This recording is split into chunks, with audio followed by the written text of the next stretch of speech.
오늘은 우리 차양대 지휘자가 심한 몸살 감기로 또 빠지고 또 고향길에 많이 오른 분들이 있어서 차양대가 없이 바로 예배를 인도했습니다. 여러분 이제 오늘 이번 명절 설 명절이죠. 명절이 우리에게 주는 의미가 뭘까를 한번 생각해 봅니다. 이스라엘의 그 신앙 공동체인 이스라엘의 명절은 세 가지의 그 큰 대명절이 있죠. 먼저는 유월절이 있고 오순절이 있고 소위 장막절이라는 그런 그 세 개의 명절이 있습니다. 그런데 이 세 명절 모두 다 어디에 근거를 두냐면요, 하나님으로부터 받은 은혜의 근거를 둡니다.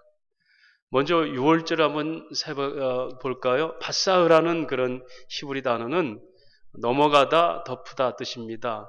즉 이스라엘 백성들이 애굽에서 400년 동안 종살이 하다가 출애굽할 때 마지막 이제 그 날, 출애굽한 마지막 날 하나님께서 장자의 그 죽음을 다 선포하잖아요. 그런데 오직 이스라엘 백성, 즉 믿음의 백성들에게만은 어린 양의 피를 발라서 문 임방에 발랐을 때 하나님의 사자, 즉 죽음의 사자가 넘어갔다. 유월이란 말이 패스오버, 덮어 넘어가다는 뜻이에요. 바사흐라는 히브리 원어에 나온 겁니다. 그래서 이 죄인들이 하나님의 은혜로 죄가 덮어진 것을 유월절 그럽니다. 이것 역시도 이 명절은 하나님의 은혜로 살아났습니다를 고백하는 명절 축제죠. 오순절은 이제 그 유월절부터 50일이 지난 날 이제 그 명절을 지키는 게 오순절인데요. 이것은 하나님의 은혜로 광야를 걷고 자기 삶을 살 수 있는 소위 소득에도 관계가 있고 하나님의 은혜가 그들을 머문다는 그런 의미에서 오순절이라고 얘기해요. 또 7차 장막절이라는 그런 그 수장절이 있습니다. 이것은 이 말은 이제 요한복음 7장에 소위 말하는 그 명절을 얘기하는데요. 그때는 이스라엘 백성들이 광야에 살면서 이렇게 어려운 시기에도 하나님이 도우셔서 가나안 땅에 들어가서 먼저는 이제 보리맥자, 맥주절이죠. 첫 보리를 뿌려서 감사한 것과 또 올리브나 이런 것들, 가을에 추수하는 열매를 추수하고 나서 이걸 감사하면서 그럼에도 하나님이 우리를 그 초막 같은 곳에서 광야에서 인도하셨다라는 걸 기념해서 초막을 지어놓고 일주일 동안 그 축제를 벌이는 것이 이제 소위 수장절 이렇게 얘기를 해요. 우리 말하면 추수감사주일이나 마찬가지죠. 자, 이 세 가지의 모든 절기는 그들은 하나님의 은혜 또한 죄로부터의 자유의 선포를 명절이라고 그래요. 명절. 근데 우리가 지나는 이제 우리 명절, 고유의 명절들은 어떤 의미가 있습니까? 물론 이제 한 시간의 정점을 두고 새해와 지난해라는 것을 구분해서 소위 설날이라는 의미도 우리가 명절이 있겠죠. 시간의 개념을 통해서. 또 추수감사와 같은 중추절도 이게 이제 그 자연에 대한 풍요로움과 또 조상에 대한 은덕들을 기리면서 하는 그런 명절이 있습니다. 그런데 여러분, 이 이스라엘 백성들이 누리는 소위 신앙 공동체의 명절과 우리가 지금 누리고 있는 우리의 그 명절은 어떤 차이가 있을까요? 여러분, 이스라엘 백성들은 그들의 삶과 형편이 어떻든지 하나님의 은혜를 기억하고 그 은혜로 말미암아 축제를 벌이는 것이 명절입니다. 그런데 오늘 우리들의 명절은 소득에 대한 감사. 여러분, 그럼 소득이 없은 것은 감사가 없어집니까? 명절 때 누가 가장 힘들까요? 명절 때 힘든 사람이 누구일까요? 여러분, 고시원에 있는 우리 입시생들 많이 힘듭니다. 공무원 시험 친다고 몇 수씩 하고 고향 내려가려니 너 아직도 취직 못됐느냐? 또 관연한 나이에 또 돼서 시집장가 못 간 우리 자매 형제들도 힘듭니다. 시집 언제 갈 거야? 그래서 금기 사항이 있죠. 취직 언제 할래? 어느 대학 갔느냐? 시집 언제 갈래? 이런 말을 하지 말라고. 그러니까 세상의 명절은 뭔가 소유에 대한 소득, 이것에 대한 감사가 명절의 축제가 될 수 있어요. 그러나 신앙의 공동체는 어떤 환경이 있든지 하나님이 나를 자유케 하신 자유에 대한 평화를 누리는 것이 명절의 의미입니다. 저는 성도 여러분이 바로 그 은혜를 누릴 수 있기를 주의 이름으로 축원을 드립니다. 제가 부목사로 일할 때 이제 우리 청년들을 가르치면서 청년들에게 질문한 적이 있어요. 명절 때 크리스찬의 명절로서 너희가 자랑할 게 뭐 있겠느냐. 그러니까 그 중에 하나가 이런 얘기를 해요. 저희 동네가 이제 충청도가 돼서 고향길을 가면 명절이라고 다들 즐거워하는데 집집마다 꼭 시비거리가 있어 싸우더라. 어떤 사람은 참 단아해 보이는데도 결국은 재산 문제로 형제들이 싸우는 걸 보고, 어떤 집은 10자식 다 잘 되는데 한 자식이 잘못돼서 그것 때문에 못 믿어서 어려운 가정도 있는데, 자기들은 하나님 앞에 예배드리면서 이것이 그렇게 감사하더란 얘기예요. 여러분, 우리가 똑같은 명절이지만 우리의 명절은 바로 이런 의미가 있어야 돼요. 하나님께 대한 감사. 그래서 믿지 않는 친척들이 모일지라도 그 감사는 무너져서는 안 됩니다. 왜? 여러분, 하나님께서 존재하게 하는 것 자체가 우리의 은혜거든요. 부모님을 통해서 이 땅에 존재하게 되고 친척 관계를 통해서 존재하게 된 자체가 은혜입니다. 그래서 이 은혜를 아는 사람들은 여러 가지 것으로 마음 상하지 않고 그 은혜에 집중할 수 있습니다. 그런데 이렇게 우리가 자유로 누리는 평화, 즉 이 축제의 삶을 방해하는 게 뭐냐면 죄입니다. 죄. 지난 우리가 은혜와 진리의 은혜와 진리라는 말씀을 통해서 은혜는 믿음을 촉발하는 하나님의 사건들이라고 그랬죠. 다시 말하면 우리가 은혜를 받아야 믿음이 생기는 거예요. 그렇죠? 아, 이게 하나님 계시구나. 또 진리는 그 은혜를 지속하면서 살아갈 수 있도록 하는 하나님 말씀을 따르는 삶이 진리, 이걸 율법이라고 그러죠. 그래서 은혜와 진리의 삶은 끊임없이 이것이 내게 채워지는 은혜로 말미암아 하나님이 말씀하신 그 말씀대로 살아가는 것을 은혜와 진리의 삶, 이렇게 얘기해요. 그래서 은혜가 뭐죠? 오늘 말씀에 은혜 위에 은혜더라는, 은혜는 계속해서 지속적이고 반복적이고 영속적이고, 또 이것이 은혜가 한 번으로 끝나는 게 아니에요. 은혜 받았다고 성격이 다 변하는 게 아니에요. 경향성입니다. 점점 더 변화가는 하나의 경향성이고, 또 역동적 영향력, 다시 말하면 힘있게 지배하는 권세가 은혜예요.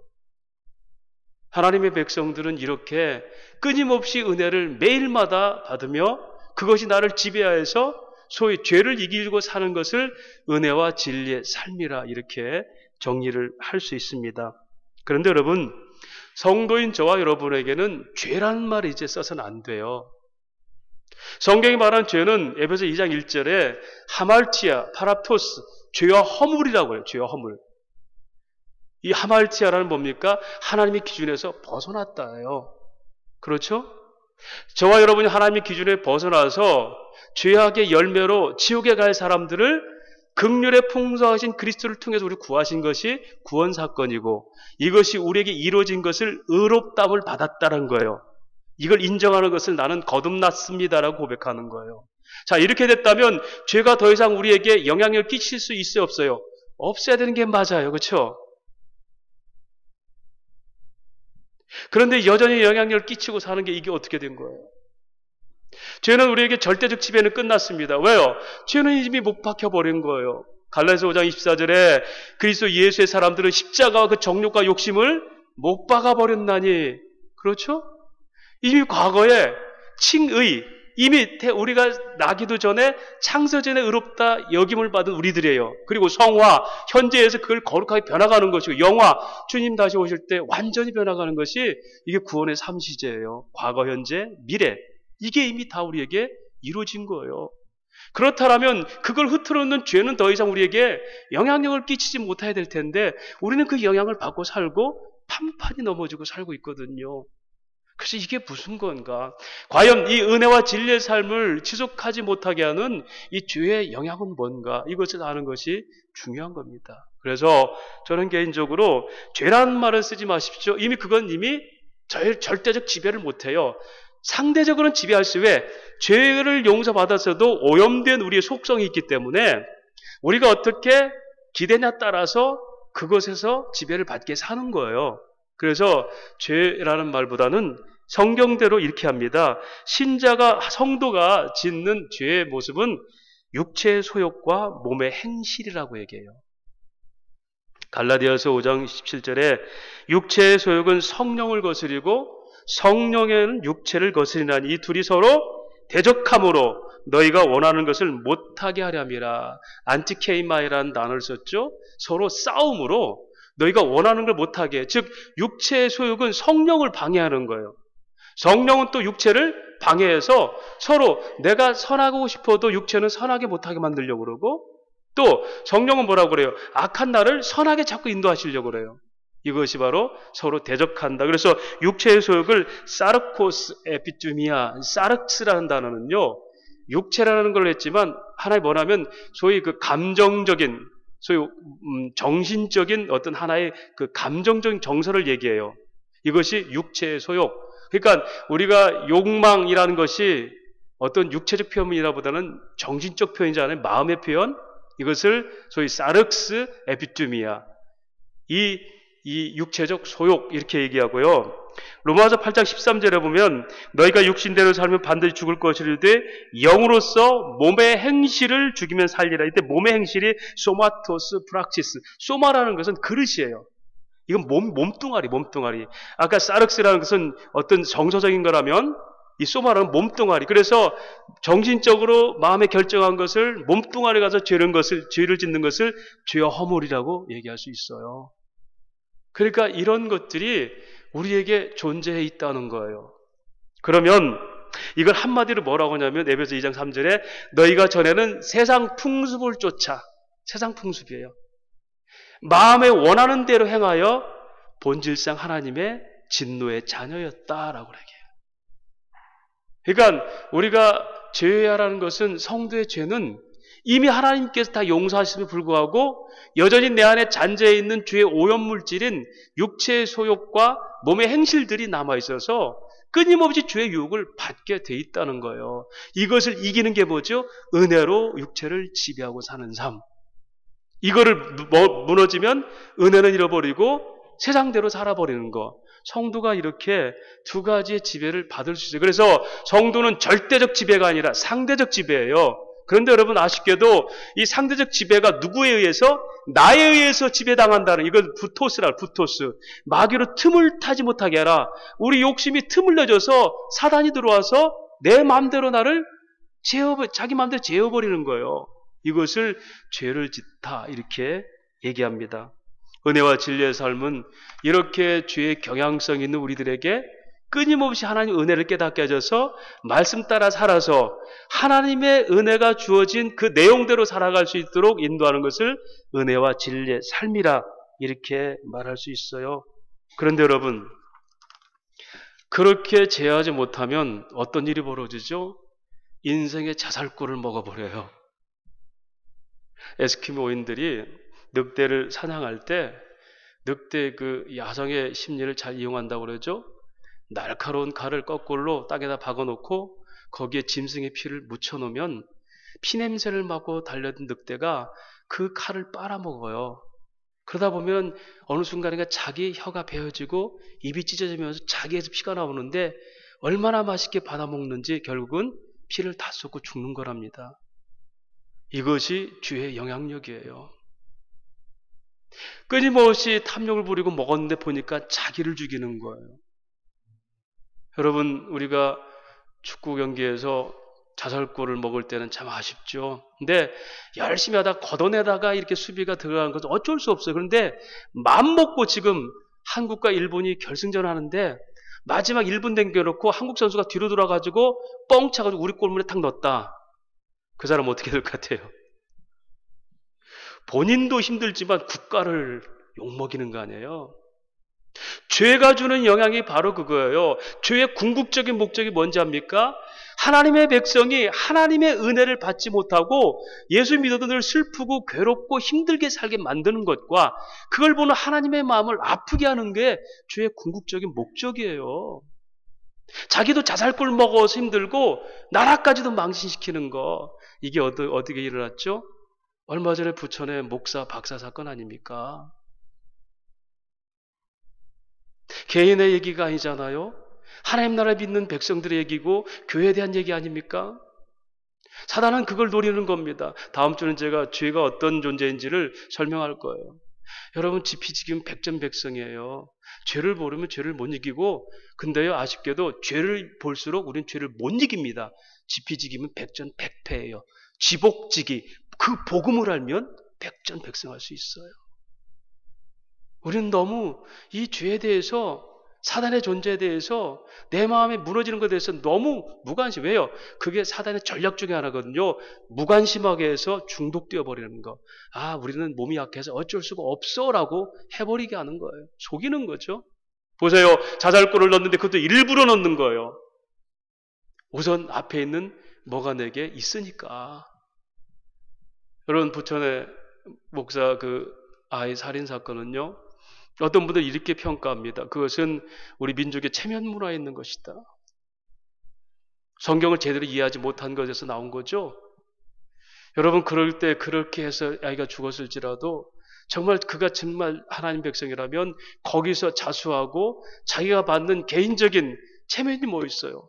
우리는 다 목사, 그 박사 될 수 있어요. 죄 안에도 그런 게 있어요, 여러분. 교회는 구원받은 의인들이 있는 것이 아니라 구원받았지만 여전히 죄인으로 살아가는 우리들이 있는 거예요. 그럴 수 있죠. 그렇다면 이 죄값을 치르는 것이 당연한 거예요. 그래서 죄를 고백하고 자수하고 그가 받는 하나님 앞에서 범죄에 대한 그 형벌을 하나님께 받는 거예요. 그것이 회개죠. 진정한 회개. 그런데 여러분, 속였잖아요. 부활할 줄 알고 기도하고 있었다고. 저는 적어도 독일에서 공부하고 헬라, 그리스어, 고대 그리스어를 가르친 사람이, 이게 아람어를 가르친 사람이에요. 그러면 남들보다 훨씬 더 공부 더 많이 한 신학자입니다. 이런 사람이, 또 독일 신학이라는 것은 이렇게 신비주의가 아닙니다. 신학학을 했어요. 이런 사람이 부활할 줄 알고 기다리다, 이것은 다 변명입니다. 그러니까 세상의 기독교가 어떻게 되는 거예요? 저들은 상종하지 못할 신비주의적인 편협적인 종교에 불과하다고 이렇게 보여지는 거 아닙니까? 더구나 신학 박사까지 저 정도라면 기독교가 뭐야? 오늘날 교회가 이렇게 자기 체면, 나 이러면 내 목사라고 해서 내가 세상에 어떻게 들어갈까? 여러분, 우리의 힘으로 우리의 직분을 지키는 게 아닙니다. 장로군, 목사군, 성도군 우리 힘으로 지키는 게 아니에요. 그리스도께서 지켜주셔야 지켜지는 겁니다. 교회도 마찬가지예요. 성추행할 수 있어요. 인간이니까. 그걸 덮어버려가지고 은혜로 덮어버린 사건들이 세상에 어떻게 보여집니까? 교회는 이제 은혜로 다 덮어버린다. 오히려 가장 부패한 것이 바로 교회라는 소리를 듣게 하잖아요. 깨진 유리창에 이론이라는 게 있습니다. 이 말은 뭐냐면 우범지에게 막 유리창들이 다 깨졌잖아요. 그 깨진 유리창만 다 새로 갈아도 범죄율이 낮아진다는 거예요. 깨진 유리창 그대로 놓으면 거기서 애들이 계속 범죄하는데 깨진 유리창만 제대로 다 갈아 끼워도 범죄율이 낮아진다는 거예요. 교회에서 세상은 어떻게 얘기할까? 우리 교회는 감싸는 게 아니라 세상적인 보편적인 도덕관점이라도 그 목사들, 그렇게 범죄한 사람들은 어떻게 해요? 다 거기에 징계를 마땅하게 해야 돼요. 그것은 그를 살리는 것이고 세상에 대해서 공신력을 잃지 않는 거예요. 교회는 무슨 짓 해도 다 덮어주는 거. 저도 그럴 사람입니다. 그럴 수 있는 사람이고 살인 안 했지만 수많은 살인들을 해내는 사람이에요. 마음으로 미워하고. 그러나 그것이 드러났을 때는 하나님 앞에서, 사람들 앞에서 이것이 구약의 5대 제사의 속건제에 대한 의미입니다. 속죄제는 살인해서 죽어버렸거나 보상을 할 수 없는 사람들이 당할 때 있는 제사고, 속건제는 보상할 수 있는 사람이 충분히 갚으면서 제사 드리는 거. 남의 거 훔쳤을 때 5배로 갚으면서. 왜요? 이게 보상해줘야죠. 나 죄 짓고 그냥 나는 끝났다, 은혜로 덮었다? 이것이 아니잖아요. 그런 의미에서 자살골을 넣는 인생은 왜 그럴까요? 자신에 대한 자신을 제대로 보지 못한 거죠. 이게 죄가 하는 영향력입니다. 그래서 이렇게 사는 사람들은 죄에 지배받고 살죠. 그래서 로마서 6장 16절 너희 자신을 종으로 내어 누구에게 순종하든지 그 순종을 받는 자의 종이 되는 줄을 너희가 알지 못하느냐. 혹은 죄의 종으로 사망에 이르고 혹은 순종의 종으로 의에 이르느니라. 그래서 우리가 은혜를 지배받고 살아야 될 이유가 여기 있습니다. 그렇다면 죄가 주는 영향력 몇 가지만 설명하고 말씀을 마칩니다. 첫 번째로는 신자의 자존감을 떨어뜨립니다. 말씀드렸죠? 자살골을 넣으면 내 자존감이 떨어져 버려요. 그리고 하나님 주신 이 아름다움들이 파괴되고요. 그 은혜로 말미암아 살아가는 황홀한 생활들이 끊어지고, 그래서 이것을 단답적으로 하면 기도가 막히고 고난의 문제들이 생기고 이러면서 예수 믿어도 전혀 다르지 않는 삶을 사는 겁니다. 또 하나, 하나님 마음을 아프게 하죠. 아담이 범죄했을 때 하나님이 부르십니다. 아담아, 네가 어디 있느냐? 네 위치가 지금 어떤 위치니? 네가 환경이 부족함이었냐? 내가 너 하나님이 되고 네가 피조물 됐다고 네가 하고 싶은 못한 게 있느냐? 그런데 너는 왜 네 위치에서 벗어나서 하나님처럼 되고 싶은 환경을 탓했느냐? 너의 범죄는 환경 문제가 아니라 위치, 구조 문제다. 서 있어야 될 자리에 안 있고 다른 자리에 있는 것이 문제다. 아담에게 불렀을 때 하나님은 기분 좋아서 불렀겠습니까? 마음이 아파서 네가 왜 거기 범죄 자리에 있느냐라고 하나님 부르신 거예요. 신명기 5장 말씀하십니다. 너희가 이와 같이 항상 내 말을 순종하여 너희 자녀 대세 손손이 복 받기를 내가 원한다. 하나님이 그 복을 받기를 하나님이 원하시는데 그렇게 복을 받을 하나님의 백성들이 사단에 빠져서 범죄함으로 하나님과 관계가 끊어졌을 때 누가 제일 좋아요? 감히도 피조세계 하나님과 인간관계를 틈탔던 사단은 제일 좋아하죠. 죄가 주는 영향은 바로 그겁니다. 여러분, 죄의 궁극적인 목적이 그거예요. 여러분, 우리가 아무리 이제 앞으로 죄를 짓고 별짓 다 해도요, 천국 우리를 뺏기지 못합니다. 사단은 알아요. 아무리 별짓 다 해도 우리 구원에서 떨어질 수가 없다는 거 알아요.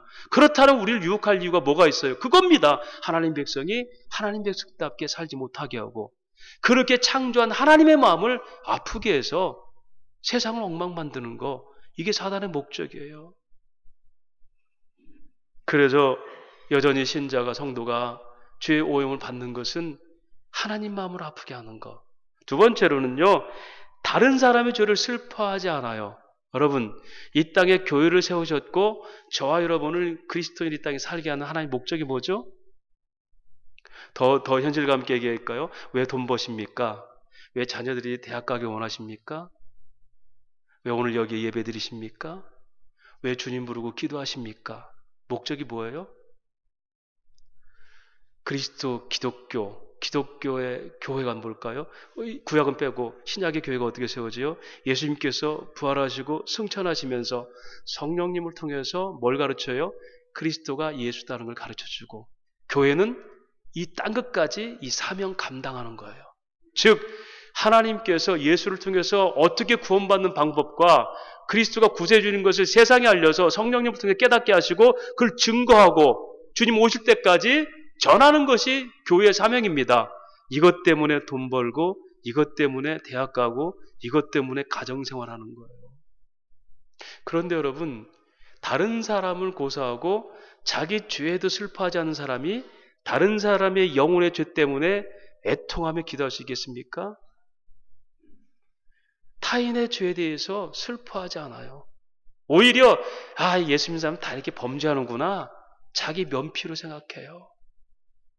이게 죄의 확산성입니다. 다른 사람의 영혼에 대해서 목매하고 애통해야지 그 사람의 영혼의 사랑이 되고 구할 텐데 내 죄 하나도 제대로 중독돼서 이것도 처리 못하는 내가 어떻게 다른 사람의 죄를 슬퍼할 수 있어요? 어떻게 국가의 죄를, 어떻게 이 민족의 죄들을 슬퍼할 수 있습니까? 이 슬퍼함이 없이 전도하는 것은 우리 교회 사람 많이 모아놓고 행세 좀 하겠다는 인간적 성장밖에 더 있겠어요? 여러분, 정말 예수 믿으면서 여러분 기도하면서 다른 사람을 짓는 죄 때문에 정말 가슴 아파서 가슴 치면서 기도해 본 적이 몇 번이나 있습니까? 목사, 박사 사건 났을 때 하나님, 제가 바로 그런 죄인입니다. 저를 긍휼히 여겨달라고 저 영혼을 위해서 기도한 사람이 얼마나 있습니까? 저런 나쁜 사람 때문에 우리가 다 욕먹는 거야. 돌멩이 던지고 예수님 앞에 씩씩거리고 이러긴 해도 우리가 어떻게 그 사람들의 죄, 왜? 우리가 같이 섬기는 하나님의 이름이 더럽혀지잖아요. 여러분, 다니엘은 그 기도를 했어요. 하나님, 우리가 범죄한 내용 볼 때는 우리가 남의 나라 포로로 잡혀가서 별짓 당해도 우리는 할 말이 없지만 하나님의 이름으로 사는 이 백성들 아닙니까? 하나님, 당신의 이름을 위해서라도 이 백성들을 용서하여 주십시오. 이게 구국기도예요. 다른 사람의 죄에도 슬퍼하지 않는 것은 여전히 내 죄에서 나는 무감각하다는 거예요. 영혼 사랑은 다른 게 아닙니다. 영혼 구원에 대한 사랑입니다. 영혼 구원이 뭡니까? 그가 죄에서 자유함받는 겁니다. 이게 전도예요. 이게 여러분 자녀들 양육하는 양육의 모토가 되어야 되는 겁니다. 세 번째로, 스스로 속이면서 다른 사람의 위선의 삶을 살게 하죠. 아까 말씀드린 것처럼 목사란 체면 때문에 회개도 못하는 겁니다. 그래서 저는 성도이기 전에 사람이 돼야 된다. 사람이 뭔 줄 알아야 성도가 이게 아름다운 거구나 느껴요. 사람이 뭔지 모르면 그 위에 성도라는 거룩한 이름 줘도 뭔지 몰라요. 그래서 먼저 사람이 되고 성도가 되고 신자로서 교회가 되고 살아가는 거죠. 그런 의미에서 스스로가 그렇게 목표가 상실됐죠. 다른 사람 영혼을 구하는 목표가 상실되면 방향이 없어지는 거예요. 그래서 어디로 방향 틀죠? 자기 사랑으로 방향 트는 것을 기복주의라고 그래요. 그게 아담의 범죄의 원흉이죠. 여기서 죄를 한번 짚어볼까요? 여러분, 죄가 뭡니까? 우리는 죄를 이렇게 생각해요. 단순히 습관적 삶의 태도를 생각해요. 예수 믿는 사람이 담배 피고 간음하고 이러면 이게 죄라고 생각해요. 말씀드렸지 않습니까? 이건 죄는 끝났다라고. 우리가 별짓 다 해도요, 죄 때문에 형벌받지 않아요. 육체의 소욕과 몸의 행실이 뭐죠? 이것이요, 자기 사랑하기 때문에 하나님과 관계를 끊어버리는 불신앙이 죄입니다. 우리는 죄를 잘못 해석하고 있어요. 여러분, 담배 끊은 사람이 술 못 끊을 수 있어요? 이거 끝나면 저거 끝날 줄 압니까? 아닙니다. 우리의 마음의 생각과 몸의 행실과 태도들은 끊임없이 육체에 있는 이상은 멈추지 않아요. 하나님이 원하시는 것, 하나님 말씀한 죄는 다른 게 아닙니다. 하나님을 인식하지 않고 자기 멋대로 사는 것을, 이것을 뭐라고 그래요? 죄. 이걸 로마서 뭡니까? 무릇, 고린도서에 무릇 믿음으로 행하지 않은 모든 것이 죄니라. 여러분, 오늘 저와 여러분 여기서 지금 예배 드리고 있는데 이게 죄 짓는 짓이 될 수 있어요. 왜요? 이스라엘 백성들 이사야서 보십시오. 그들은 이미 타락한 백성들이 매삭과 월삭을 드리면서 양을 몇백 마리씩 죽이면서 제사를 드렸어요. 하나님께서 뭐라고 합니까? 너희들이 매삭과 월삭을 드리고 양을 수천 드릴지라도 나는 제사 싫다. 왜? 너희들이 이미 마음은 떠났고 몸만 왔다고 성전 뜰만 받고 가지 않느냐. 여러분, 죄악에 관영할수록 종교심이 강해지는 거 아십니까? 왜요? 캥기는 게 있으니까. 그렇게 해서 자기를 씻어내려고 그래요. 면피용으로. 그러니까 그 예배는 뭐죠? 하나님을 기망하는 제사예요. 오늘 저와 여러분이 하나님 앞에서 참된 관계로 회복하며, 하나님, 내가 지성소에 들어갈 능력도 없는데 예수님을 통하여서 아버지를 부르는 이 놀라운 은혜를 주셨고, 세상에는 구정이라 설날이라서 저렇게 설레고 저렇게 사람들이 분주한데, 오늘 우리가 하나님을 기억하고 이 자리에 와서 예배할 수 있도록 지성소를 보내신 하나님, 이 은혜가 얼마나 감사한지요. 이렇게 와서 예배를 드린다면 이 예배는 하나님이 받으시는 예배예요. 예배를 지면서 죄를 지면 안 되지 않습니까? 믿음 없이 하는 게 죄니까. 이걸 매너리즘이라고 해요. 습관적이라는 거예요. 그런 의미에서 여러분, 우리가 하나님 앞에서 어떤 존재인지는 하나님과 어떤 관계가 됐는지를 알아야 돼요. 그거 하나님과 관계없이 행하는 모든 것이 결국 뭐죠? 죄요. 그래서 영생이 뭡니까? 바라크 복이 뭡니까? 끊어진 하나님과 관계를 맺어주는 것을 복이라 그래요. 그런데요, 우리는 그 복은 그냥 따는 당상이니까 이제 자기를 위해서 채우는 게 복일 줄 알아요. 그래서 소유하고 넉넉하고 이것이 하나님 나라인 줄 알아요. 요한복음 8장에 그러죠. 예수님께서 부자가 천국 들어가는 것이 낙타가 바늘귀로 들어가는 것 같다. 그러니까 제자 중에 나도 사람은 뭐래요? 그러면 누가 천국 들어가겠습니까? 이 말을 왜 했을까요? 베드로와 세베대 아들 다 뭡니까? 배를 다 두고 가족 버리고 따랐단 말입니다. 그러면 그렇게 어렵다면 우리같이 이렇게 헌신한 사람들, 이런 사람들 못 들어갑니까? 이 얘기에 지금 예수님 뭐라고 그래요? 그거 천국에 들어가는 것은 소유에 넉넉함이 있는 것이 아니라 오직 아버지께서 하신다. 하나님이 하신다는 거예요. 너희가 아무리 열심히 나를 쫓아서 할지라도 하나님이 택해서 그 백성이 아니면 너희 헌신 불사르게 내올지라도 사랑할지라도 그건 아무것도 아니야. 하나님이 하신 거예요. 여러분, 우리는 그러지도 못했잖아요. 그런데도 하나님 백성인 것이, 이것이 은혜예요. 이걸 지키고 사는 것을 진리의 삶이라 이렇게 얘기하죠. 그렇습니다. 죄는 하나님과 관계가 끊어진 상태로 살아버리는 것이 죄예요. 그래서 죄라는 것이 우리를 지배할 때는 반드시 그 하나님의 사랑이 잘못된 사랑으로 나오죠. 하나님을 사랑하는 자리에 누굴 사랑해요? 자기 사랑을 두는 거죠.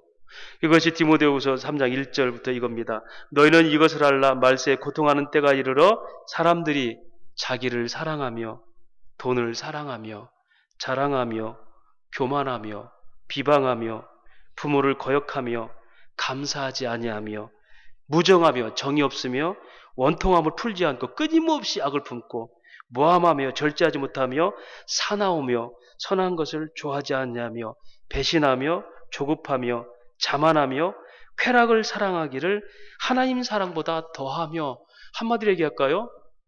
하나님보다 자기를 사랑하는 것이 죄입니다. 이걸 뭐라고 그래요? 말세, 에스카토스, 헤메라.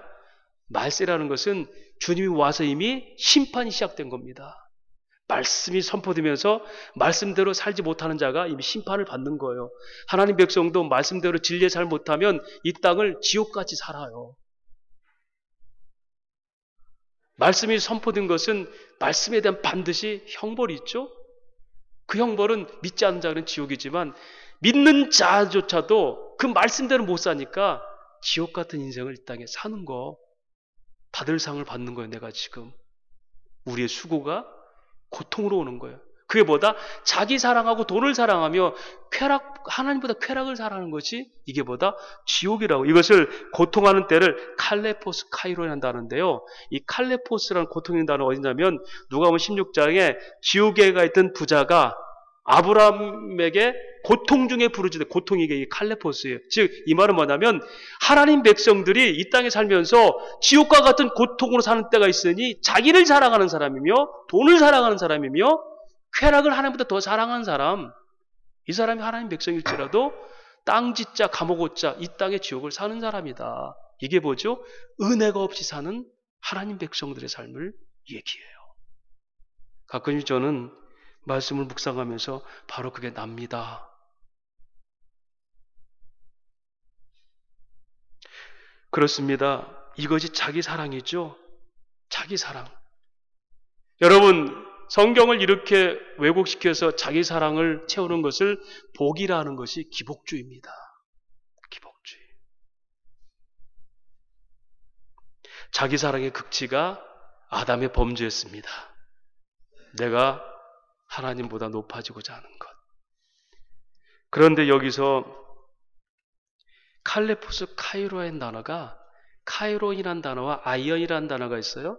똑같은 시대인데 하나님이 만든 시대와 세상의 세대를 말해요. 근데 아쉽게도 하나님이 고통하는 때를 하나님이 주셨다라고 얘기해요. 왜 그럴까요? 성도들에게 그 고난을 통해서 하나님의 나라가 뭔지를 제대로 고민하라고. 그래서 삶이 고단할 때 하나님께 부르짖게 되는 거예요. 전업서도 우리가 형통하면 하나님 안 찾습니다. 힘드니까 하나님 붙드는 거예요. 그것이 하나님 주신 칼레포스 카이론. 하나님 바로 그런 때들을 열어놓으셨다. 말세에. 그렇다면 이걸 이길 수 있는 방법이 있을까요? 말씀드렸죠.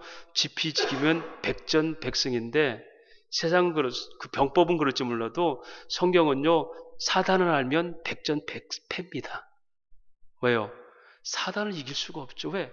감히 하나님의 피조세계, 창조세계에 와가지고 창조를 흐트러내는 게 사단의 이 전략이에요. 그 아침 계명성 같은 천사장, 인간은 잽도 안 돼요.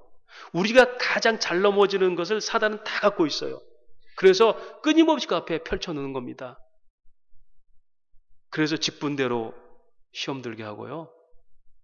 그래서 저걸 알고 나를 하면 이기는 게 아니라 저걸 알수록 나는 죽어요. 이길 수 있는 방법이 뭘까요? 그래서 고린도전서 15장 55절 57절까지가 바울은 고린도 교회 부활을 설명하면서 이런 얘기합니다. 사망아 너희 쏘는 것이 어디 있느냐? 너희 승리가 어디 있느냐? 사망이 쏘는 것은 죄요 죄의 권능은 율법이라. 우리 주 예수 그리스도를 말미암아 우리에게 승리를 주시는 하나님께 감사하노니. 승리를 어떻게 주신다? 누가? 하나님 누구를 통해? 예수 그리스도를 통해서 디도미 니콘이라고 그래요. 디도미 디아 니콘. 디도미라는 것은 하나님이 덥석 안 놔주신다는 거예요. 이 디도미가 어디서 나온 자입니까? 영접하는 자, 곧 그를 믿는 자에게는 하나님 자녀들은 권세를 주셨으니 할 때 디도미예요. 예수 그리스도 말미암아 이긴 걸 우리에게 안겨주는 거예요. 우리가 이기는 게 아니라. 사망이 뭡니까? 하데스, 음부, 이 고통하는 때야. 네가 왜 켄토를, 내 백성들을 자꾸 죄 앞에 펼쳐놓고 자꾸 유혹하느냐? 야, 너 그런 죄 지면서 너 목사야? 그렇게 하면서 너 하나님 나라 간다고 그래? 네가 그러면서 장로야? 왜 자꾸 내 백성들을 네가 이 사단아 왜 자꾸 건드리냐? 사망에 쏘는 건 어디다? 죄 아니냐, 죄. 죄는 권능은 율법. 근데 그 율법을 누가 이루셨어? 예수가 텔레스 로모스 율법을 이루셨잖아요, 죽음으로. 그러니 네 사망에 쏘는 거 어디 있느냐? 그래서 우리 주 예수 그리스도 말미암아 우리에게 이긴 주신 거 우리가 하는 게 아니에요. 예수를 이기게 하는 거예요. 할렐루야. 그래서 믿음이라는 게 이게 중요한 겁니다, 여러분. 믿음이라는 게. 그런데 이 믿음은 어떻게? 은혜를 받을 때 믿음이 생기잖아요. 그래서 결론 뭡니까? 어떻게 그러면 죄를 이기고 살 수 있을까요? 매일마다 은혜를 받아야 돼요. 할렐루야.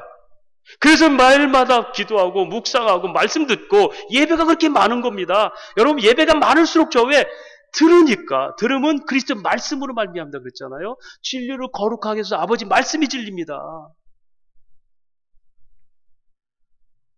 여러분 새벽기도 왜 필요하죠?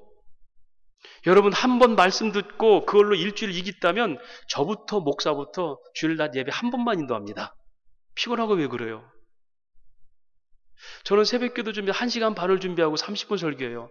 오전에 1시간 반이 저한테는 생명의 시간이에요.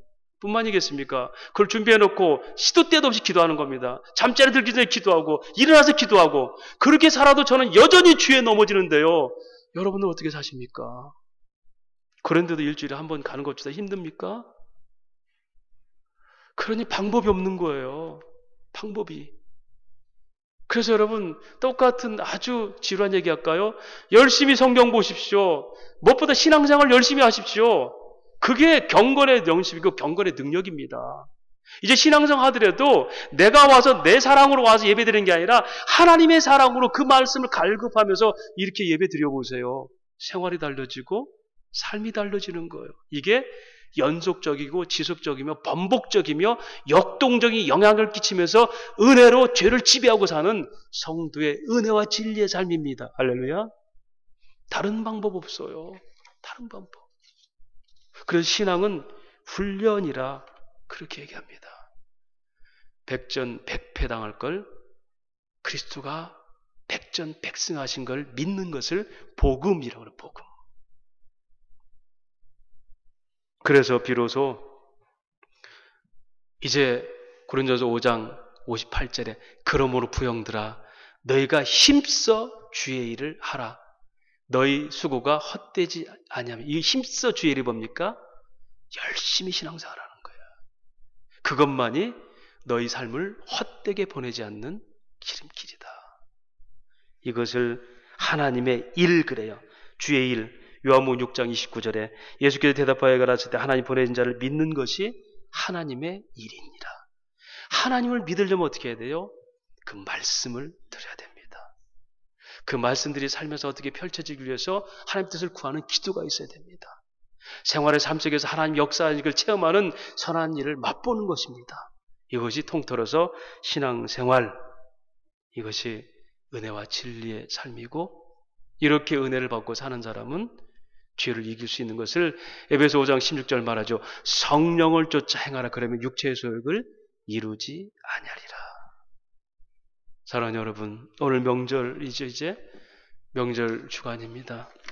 무엇이 우리를 그토록 설레게 하십니까? 아니 명절이 돼도 남들과 같이 이렇게 행복하지 못하고 마음이 상하십니까? 소의 넉넉함이 있는 게 아닙니다. 환경이 있는 게 아닙니다. 우리의 명절은 축제인 하나님 나라에 있습니다. 어떻게? 죄로부터 자연받은 영원한 평화, 에이레네. 이것이 우리의 참 명절입니다. 우리는 이 명절에 사람들을 불러 초청하는 잔치를 수종두는 종들입니다.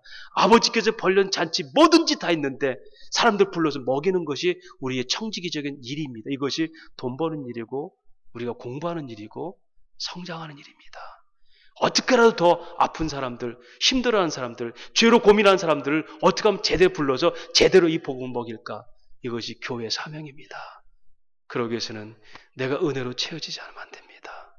은혜, 믿음을 촉발하는 하나님의 사건들입니다. 오늘 이 시간도 은혜가 있습니까? 그럼 믿음이 더 생겼을 것입니다. 그 은혜는 어떻게? 오직 말씀을 통해서 진리로만 채워줄 수 있습니다. 그런 믿음의 생활을 통해서 진리가 사로잡는 이 땅에 날마다 축제의 삶을 살아갈 수 있는, 날마다 명절이 될 수 있는 거룩한 하나님의 백성, 천국 백성의 삶이 되시기를 주의 이름으로 축원합니다. 하나님 아버지, 은혜를 감사합니다. 은혜와 진리의 삶에 대해서 저희가 살펴봅니다. 이스라엘 신앙 공동체의 명절과 우리 명절을 비교해 봤습니다. 소유의 넉넉함이 행복이 아니라 하나님 죄로부터 자유한 영원한 이 안식이 참된 평화인 줄 믿습니다. 이것이 축제요, 이것이 명절의 삶인 줄 믿습니다. 매일마다 하나님께서 우리에게 이 세상을 펼쳐놓으시고 마음껏 내 잔치에 즐기라 하시는데도 우리가 여전히 우리 소욕 때문에 몸의 행실을 버리지 못하여서 끊임없이 자살골을 넣어버리는 인생이 되고 나도 망신스럽고 나라도 망신시키는 우리 삶은 아닌지요. 하나님, 이제 우리가 그 육체의 소욕과 몸의 행실에서 벗어날 수 있도록 은혜의 지배를 받는 삶을 살게 하시되 오직 말씀, 그리스도의 말씀을 통해서 새롭게 함을 받고 채우게 하옵시고 또한 그렇게 뜻을 위해서 기도하면서 하나님의 역사 가운데 삶의 구석구석에서 주님을 체험하고 선한 걸 맛보아할 수 있는 믿음의 사람들이 되게 하여 주옵소서. 하나님, 내 죄는 이제는 끝났으니 다른 사람의 죄를 안타깝게 여겨서 그들을 영원 사랑으로 구할 수 있는 이 땅의 교회, 성도의 삶이 될 수 있도록 그렇게 돈을 벌고 그렇게 자녀를 양육하며 그렇게 교회 삶을 살고 주님 나라 부름받아 갈 수 있는 이 땅의 성도가 되게 하여 주옵소서. 예수님 이름으로 기도하옵나이다. 아멘.